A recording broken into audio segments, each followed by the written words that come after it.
It was war crimes 2 years ago. You remember, you and I. So first of all, let me start with some good manners. I would like to salute Dr. Abu Sita. I'm really moved by his testimony, by the movie, and also by the warm welcome I received from the audience. I know why they are so excited about seeing me, because I'm one of the only few Western people, especially in the United Nations, who has the courage to call this a genocide that is happening under our eyes. And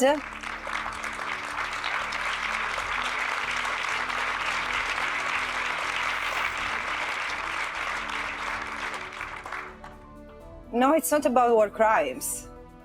2 years ago, I was there on that stage having a very heated debate with someone who was questioning me. And I was told after the debate, well, you're so undiplomatic. Yeah, because the Palestinians have suffered war crimes and crimes against humanity since war crimes were codified. And today it's not about talking about war crimes. It's genocide. The Palestinians are being genocided under our eyes in the Gaza Strip, in the West Bank and East Jerusalem, because it doesn't matter who they are, doctors, physicians, or bakers, or teachers, or students, or children, 6 months old, 3 months old. They are all targeted for extermination because of this plan of realizing Greater Israel. And while I don't want to entertain any discussion that doesn't start with this, why someone like Dr. Abu Sita, who's losing members of his families and who has lost so much, why he needs to be the one calling out for justice while it should be us. And I speak especially to the Western people sitting there. And Switzerland has just canceled the conference of high contracting parties because they couldn't get, because they couldn't get their acts together and talk about the genocide of the Palestinian people. So I don't want to keep on talking about anything else than this. Why are the Palestinians being exterminated? Look, I have to say that I'm surprised. I've been surprised for a long time because like a few weeks into this, the violent assault that started against Gaza, I would expect a reaction. I thought that in the face of this wild revenge that Israel was unleashing against the Palestinians in Gaza, member states like France, Italy, or Belgium, or Ireland, or all the ones who have always been critical voices against Israel when it exceeded in its violence. Switzerland, for example, I thought they would do something. What does it mean, doing something? At least imposing some economic measures, some military embargo, which is an obligation that has been also reminded by the International Court of Justice. We are not there. We have the European Union, which keeps on trading with Israel. We have the European Union countries who receive Israeli leaders who are wanted by the International Criminal Court for war crimes and crimes against humanity, almost with the red carpet. So we need to understand where we are. To answer your question, how is it possible? It's because we are still where we were 8 years ago. The Palestinians today are the Jews of 8 years ago. They are not seen by those who hold power.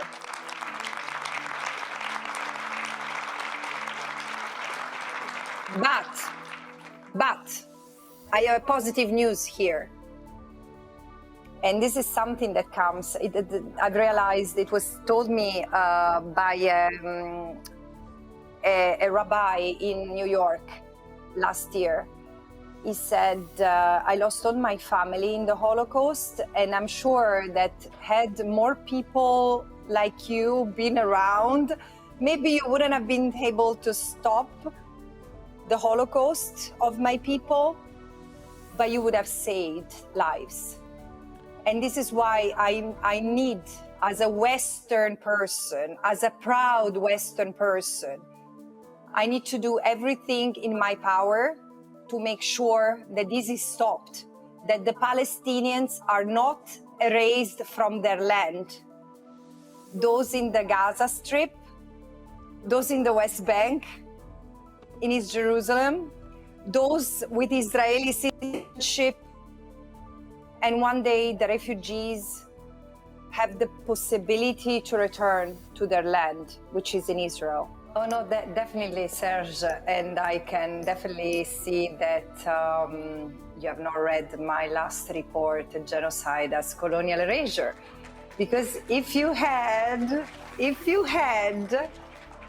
would know that I had, no, I'm joking. I mean, I'm really trying to also relax. It's a very heavy discussion and it's painful for me and for Dr. Abusita and for you as well, Serge, and for all us listening. But what I'm trying to say is that the attack of the health system is a script that Israel has tried and tested, probably not intentionally from the beginning in Gaza.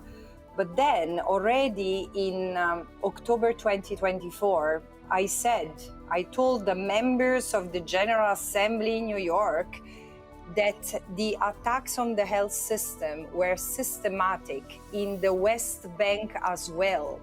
So when in March 2024, I wrote my report, Anatomy of a Genocide, which was basically an X-ray of what Israel had done. And clearly, the attack on the health system, the doctors, the ambulances, the hospitals themselves, leaving wounded and chronically ill patients without the possibility to get help, had become a characteristic. But all of a sudden, I realized in the 6 months after March 2024 that the same had happened in the West Bank. So if you look at the numbers, already in October 2024, the attacks on the healthcare system, both hospitals and ambulances and health personnel, was higher in the West Bank than in the Gaza Strip. While of course in the West Gaza Strip, because of the weaponry used, it was much more lethal. And again, I agree with Dr. Abusita. This has been a new modus operandi of a war that has been, after Gaza, experimented in the West Bank and in Lebanon. And this is a way to deal with the affected population. So now today, I want to, especially because it's the 8th of March and we like talking of women on this day as if we didn't existed on the other 364 days of the year. But tell your men to keep the flowers and to make sure that we have our rights. But however, back to Gaza.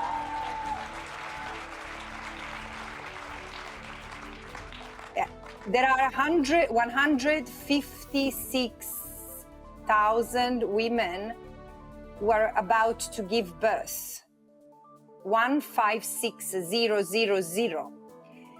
And there are less than 2,000 beds available.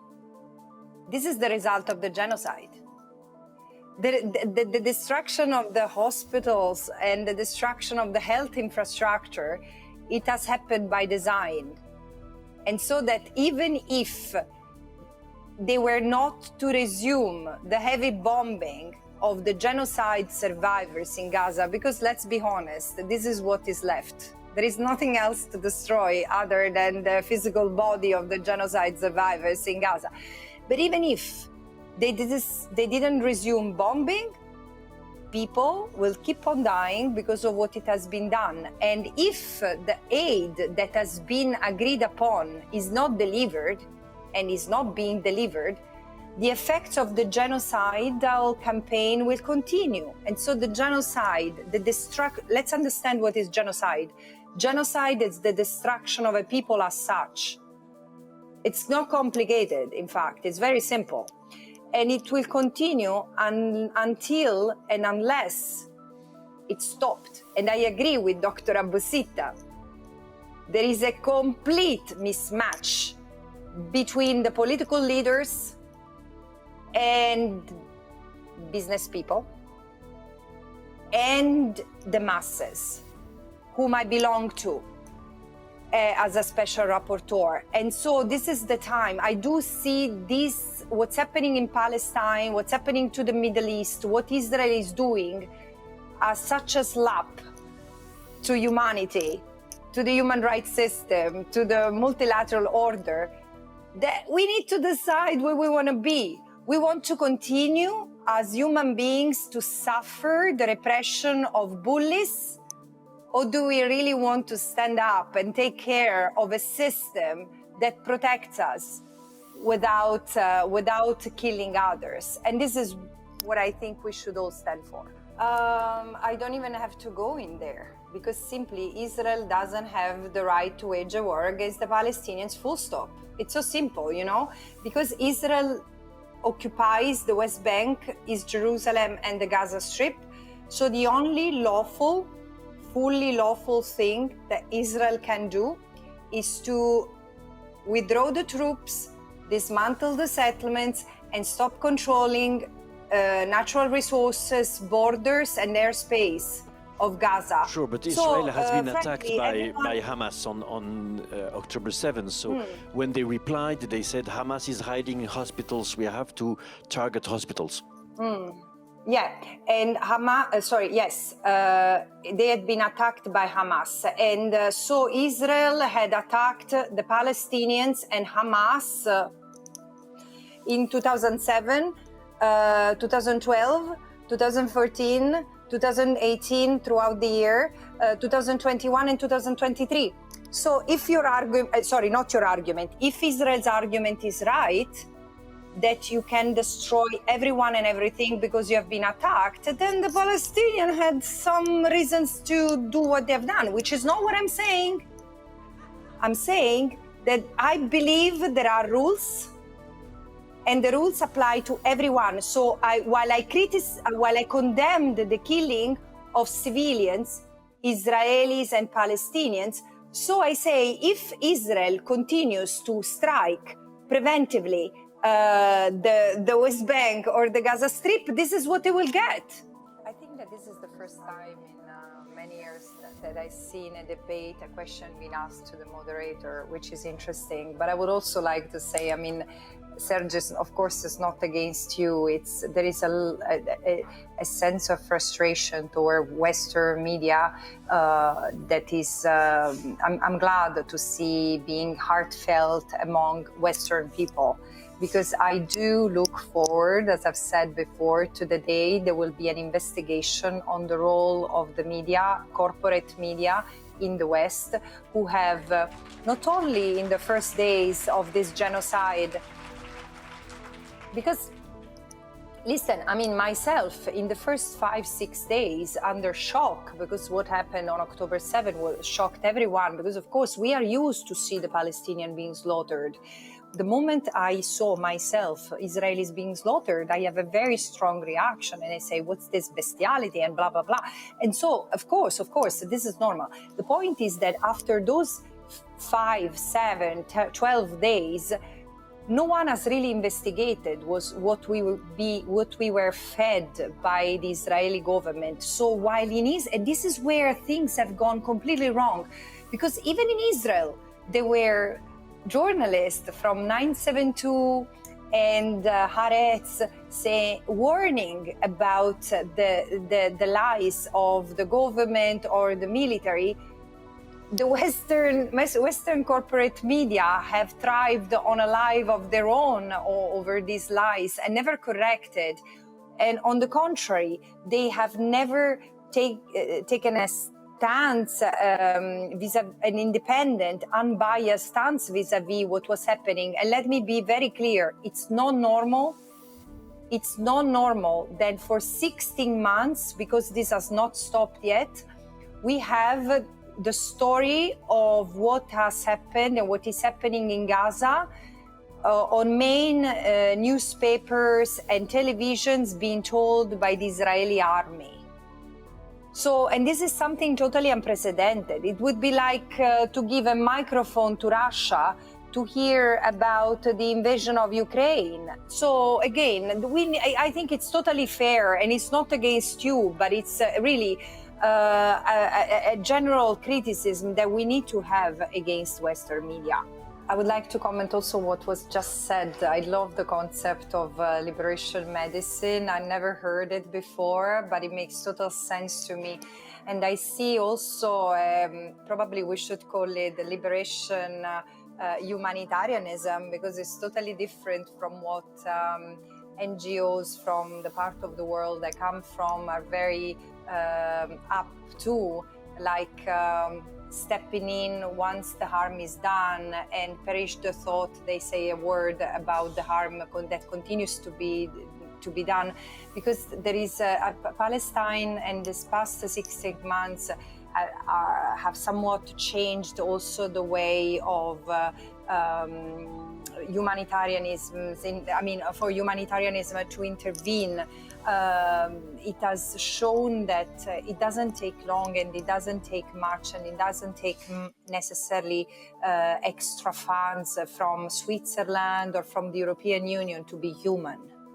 Because this is what the Palestinians need right now. They don't need money, they need political support, and they need humanity.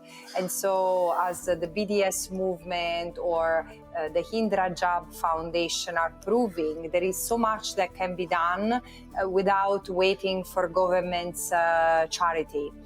And going to the question I was asked, there is one aspect that should be clarified, and probably I should answer the Serge's question with more legal details. I'm not questioning and I'm not challenging that Hamas might have used hospitals or other civilian buildings for military purposes. What I know, based on data, based on statistics, based on previous attacks, is that Israel has often used this argument of Hamas using hospitals and civilian premises as human shields. And these have always been challenged, even retracted by Israel. Again, there were several commission of inquiries by the United Nations in 2008, 2012, 2014, and also Amnesty International reports. So this is an argument that Israel always makes.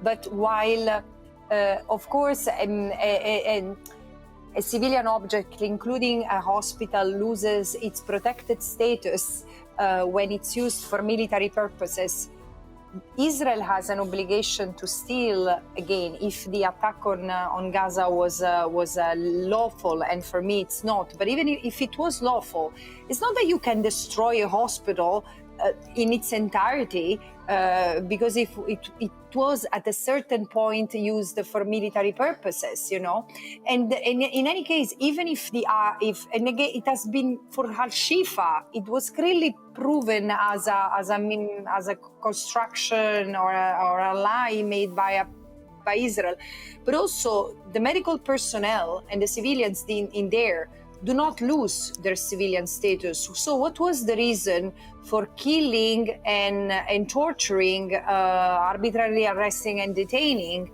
Palestinians, patients and medical personnel? So it's much beyond that. So again, it cannot be justified in any possible way.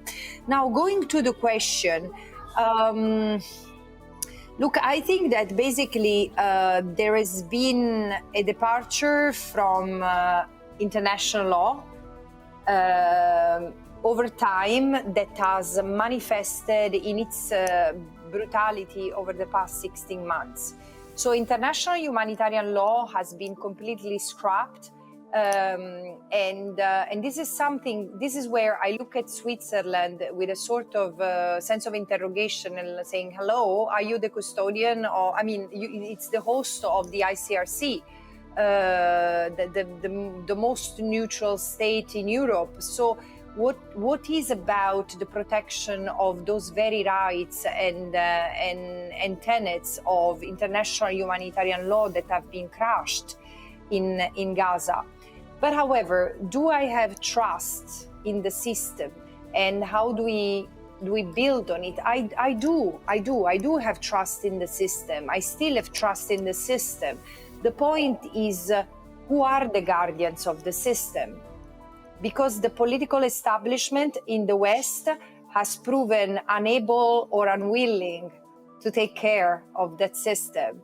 And not all is lost, because as we speak, we see members from the global South, South Africa, Namibia, Colombia, Brazil, Belize, and many other states rising up to expectations, including of us in the West, and taking genocidal states and states complicit with genocide to the International Court of Justice, activating investigation and prosecution, starting sanctions and arms embargo.